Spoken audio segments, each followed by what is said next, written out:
Okay, zucchini, we're going to do a quick 15-minute recipe that's real easy to do, simple, but also tasty.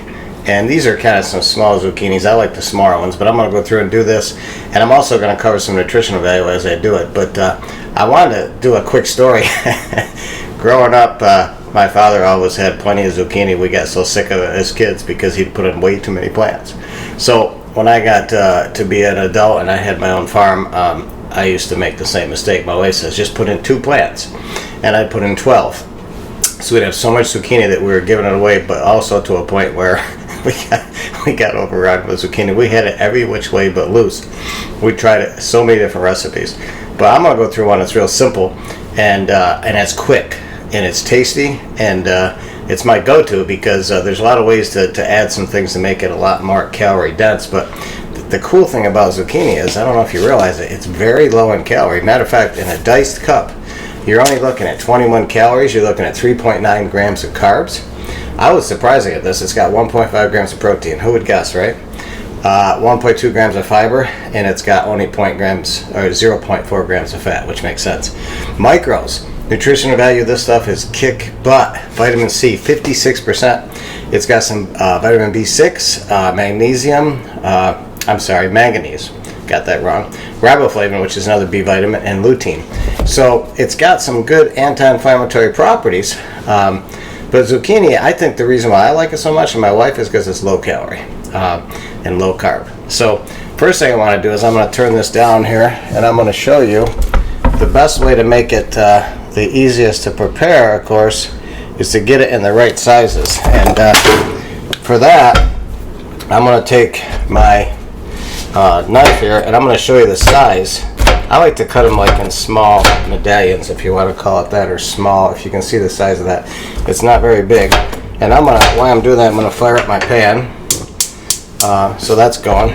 But I like to keep them fairly, not too thin, but thick enough so they're going to have a little bit of texture. So that's pretty much what you do with those. And of course, I don't like the ends, so I cut those off. But then I'm going to take those, and I'm going to lay them flat. Now, you could put oil, and you could put salt and pepper on them now, but I think that's going to draw too much moisture out, and I think you can season them afterwards. Now, I also do not use a lot of olive oil when I'm doing this part of it. In this part of it, I'm doing nothing more than just cooking them up, and as you can see, I'm having some mechanical failure here. So we're going to go back here to this burner, and we're going to let those bad boys go. Now, I'm not going to take the time to do this because it's going to take a long time. What's a long time? Well, it's going to take about 10 to 15 minutes to get a brown on them, like that side right there. And like, of course, you flip them over, you get that brown, or that I guess if you want to call it darkening, on the other side. But it's going to take a little while. So believe it or not, the moisture in these, like I said, I like to leave them without the olive oil because I want to have them have the moisture, so they're going to be not really burned or too dry. So we're going to let those go, and then we're going to come back in about 15 minutes and show you what they look like when I go to flip. Okay, we're back. Now, I just wanted to show you something here. This is the finished product that I'm going for, but if you notice, there's different amounts of dark that you can go with. And here, this is kind of how I like them. And you notice they're brown on both sides, but I don't like them too dark. This one might be a little light, but I'm just giving you an idea. And now I take these.